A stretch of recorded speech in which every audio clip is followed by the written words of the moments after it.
Hello दोस्तों, हम लोग जा रहे हैं विजन आईएएस का क्विक रिवीजन मॉड्यूल। जो विजन आईएएस ने निकाला है ये बहुत ही अच्छा है। मैंने इसको मेंटरशिप प्रोग्राम जो विजन निकाला है उसमें ये मिला था हमें पीडीएफ, और मुझे लगा कि बहुत अच्छा पीडीएफ है जो सारे एग्जाम्स, जो भी ऑल एग्जाम्स जैसे UPPCS, UPSC, UPPCS, state PCS हो गए, आपके आर हो गए, और एनी एग्जाम के लिए बहुत अच्छा ये ऑर्गेनाइज तरीके से क्विक रिवीजन मॉड्यूल बनाया गया है। जो आप इसको एक बार पढ़िए, बहुत ही फायदेमंद होगा।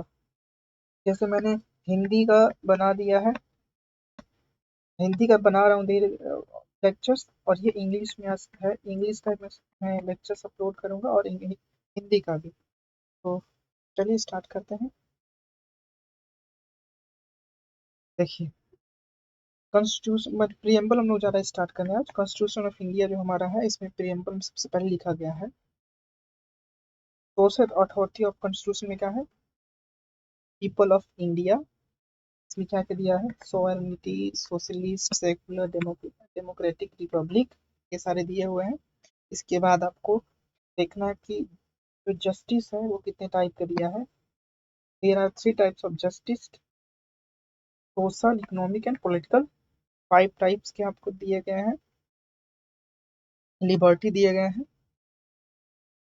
Thoughts, expression, belief, faith and worship, ये हो गया आपको। Equality of status, opportunity and promote among them, समानता देता है किसमें, अपॉर्चुनिटी में, स्टेटस में। फ्रेटर्निटी है, assuring the dignity individual and unity of integrity of the nation. Next आइए, इसको हम लोग ने कब किया था, 26 डे ऑफ नवंबर 1949 को ये इम्प्लीमेंट हुआ था, लागू हुआ था। अब देखते हैं हम लोग नेचर ऑफ इंडियन स्टेट्स। जैसे सोवरेन जो है, इसके बारे में क्या कहता है, ये इंडिपेंडेंट स्टेट होगा, free in external and internal. का मतलब हुआ ये सोवरेन का मतलब होता है इस पे किसी और कंट्री का बाह्य दबाव नहीं होगा। ये पूरा हमारा इंटरनल और एक्सटर्नली ये स्वतंत्र होगा, फ्री होगा, इंडिपेंडेंस होगा।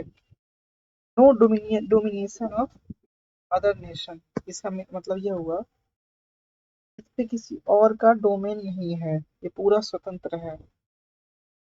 आगे बढ़िए, UN Commonwealth membership has no effect on Indian sovereignty. UN भी जो हमारे सोवरेनिटी को इफेक्ट नहीं कर सकता। डेमोक्रेटिक, देखिए डेमोक्रेटिक क्या होगा इसमें, there are 2 types of democratic, indirect democratic और एक डायरेक्ट डेमोक्रेटिक। इनडायरेक्ट डेमोक्रेटिक हमारे इंडिया में है, और some manifestations, universal adult franchises, periodic elections, political, social, economic democracy, public. Two category है रिपब्लिक की, मोनार्की एंड रिपब्लिक। मोनार्की कहाँ पे है, इंग्लैंड में है, ब्रिटेन में। यहाँ पे हेड ऑफ स्टेट कौन होता है, क्वीन होती है। और रिपब्लिक का इलेक्टेड होते हैं डायरेक्ट और इनडायरेक्ट तरीके से। हमारे यहाँ इनडायरेक्ट तरीके से होते हैं, और डायरेक्ट आपके होते हैं स्विट्जरलैंड हो गया, और अदर कंट्रीज में डायरेक्ट इलेक्टेड होते हैं। आगे बढ़िए, ऑब्जेक्टिव्स ऑफ इंडियन कॉन्स्टिट्यूशन में क्या क्या आ जाएंगे ऑब्जेक्टिव्स, देख लीजिए। जस्टिस जो हमारे कॉन्स्टिट्यूशन में दिया गया है, 3 दिया गया है, economic, social, economic and political, ये हमारे जस्टिस है।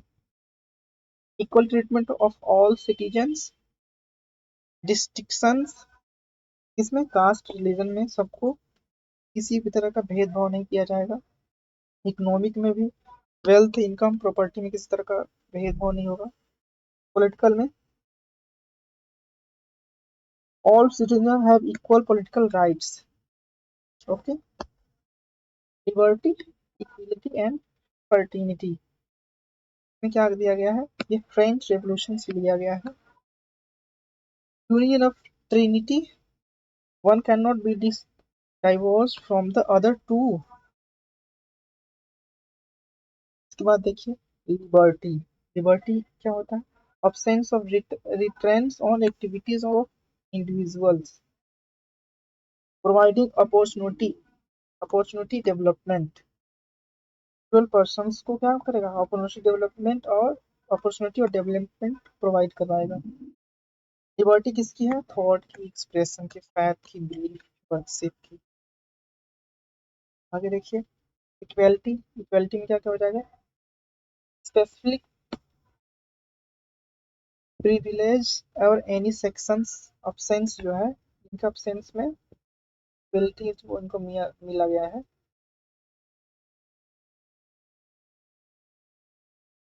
सभी को समान अपॉर्चुनिटी दी जाएगी, इक्वल स्टेटस अपॉर्चुनिटी सबको दी जाएगी। उसके बाद आइए 3 dimension of equality, civic, political, economic. 14 से 18 तक फंडामेंटल राइट में दिए गए हैं। पॉलिटिकल में 336 से 325 336 में, और ये डीपीएससी में दिए गए हैं। फ्रेटर्निटी में क्या दिया गया है? सेंस ऑफ ब्रदरहुड की भावना रहेगी। Manifestations, single citizenship, fundamental duties, promote harmony and brotherhood, ये हमारा फ्रेटर्निटी है। Ensure dignity, individual unity, integrity of nation. preamble is a part of constitution। क्या preamble हमारे कॉन्स्टिट्यूशन का भाग है? तो यस है, लेकिन इसमें कुछ अपवाद भी है। जैसे रिलेटेड केसेस देख लीजिए, क्या है? वेरी बार यूनियन केस ने कहा था 1960 में कि not a part of constitution. Keshavananda Bharati case में कहा गया था 1973 में is a part of constitution. LIC of India case 1995 में पार्ट ऑफ द कॉन्स्टिट्यूशन में इसने भी एक्सेप्ट किया था। इस प्रियम्बल अमेंडमेंट, तो केशवानंद भारती केस 1973 में बोला था कि yes it can be amended but no amendment is done on basic features। Basic features में कोई बदलाव नहीं होगा। समथिंग कैन बी add और नो डिलीटेड, मतलब सिंगल वर्ड, कुछ भी इसमें से आप सिंगल वर्ड को भी डिलीट नहीं कर सकते हैं, बस आप इसमें ऐड कर सकते हैं, जो भी आपको लगता होगा वो ऐड कर सकते हैं, लेकिन कुछ भी डिलीट नहीं कर सकते। Amend only once 72 constitutional amendment 1976 सभी को पता होंगे। इसमें कौन से 3 वर्ड्स जोड़े गए थे? सोशलिस्ट,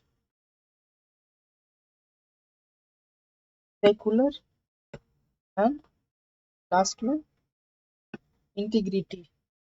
3 वर्ड जोड़े गए थे, सोशलिस्ट, सेकुलर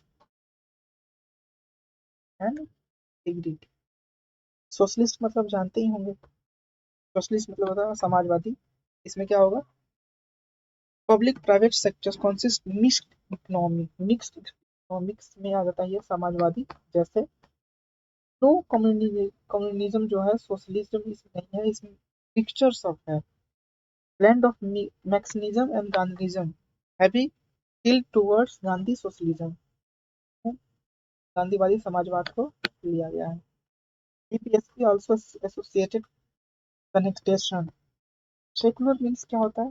सेकुलर मीन्स होता है पंथ निरपेक्ष। इट मीन्स जो हमारे स्टेट्स हैं और जो रिलीजन होते हैं, स्टेट एंड रिलीजन, ये दोनों अलग अलग नहीं है, दोनों एक साथ रहते हैं।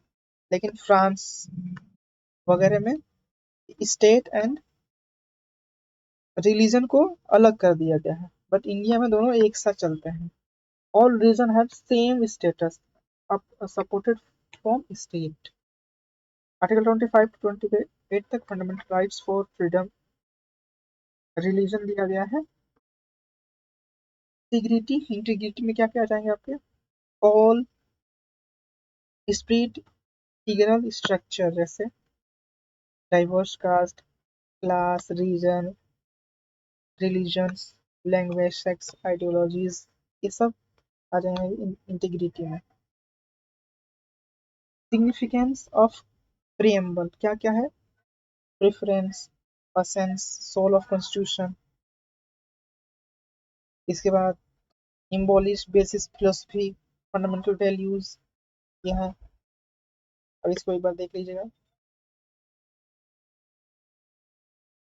उसके बाद आइए आगे।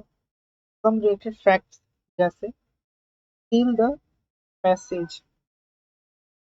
जो हमारी इंडिपेंडेंसी थी ब्रिटिश सरकार से, वो अगस्त 1947 को और 26 1950 को India political status was of A dominion इस कॉमनवेल्थ। जनवरी 1950 से जनवरी 1950 तक वो क्या था? डोमिनियन था, ब्रिटिश कॉमनवेल्थ का।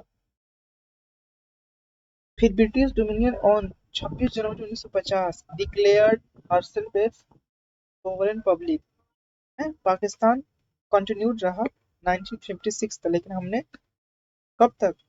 26 1950 तक इंडिपेंडेंस पूरा खुद को कर लिया, सोवरेन रिपब्लिक कर लिए। 15 अगस्त 1947 तक क्या था? किसका अधिकार था हमारे ऊपर? ब्रिटिश गवर्नमेंट का। टू टाइप ऑफ डेमोक्रेसी मैंने बताया ना, direct indirect democracy.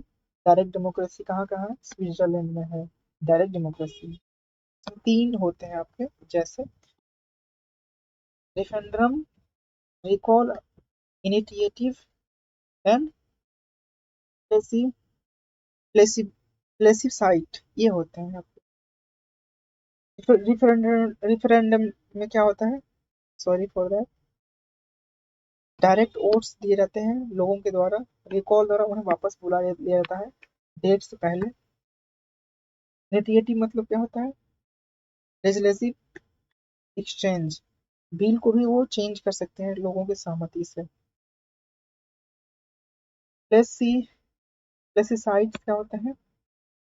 Obtain opinion of people issues Republic importance. इसका मतलब ये हुआ, जो भी इशूज है वहां पे व्यक्ति को, तो वो डायरेक्ट जाकर बात करके वहां के गवर्नमेंट से इंग्लैंड में वो उसको चेंज करवा सकते हैं। इसके लिए 1 लाख 1 लाख लोगों की सहमति चाहिए, सिग्नेचर चाहिए, तब जाके वो किसी भी कोई भी कॉन्स्टिट्यूशन में चेंज कर सकते हैं। इनडायरेक्ट डेमोक्रेसी कहाँ पे है? ये हमारा इंडिया में है। Two kinds, parliamentary, presidential. Presidential USA में है, पार्लियामेंट्री इंडिया में है।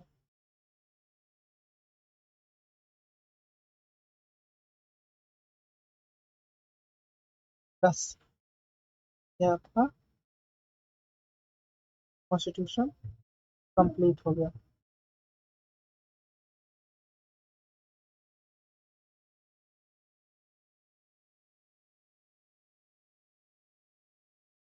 तो आज के लिए इतना ही। नेक्स्ट वीडियो में जल्दी अपलोड करूंगा। तो thank you so much guys. बस आप मेरे साथ बने रहिए, रिवीजन में कराता रहूंगा अच्छे से।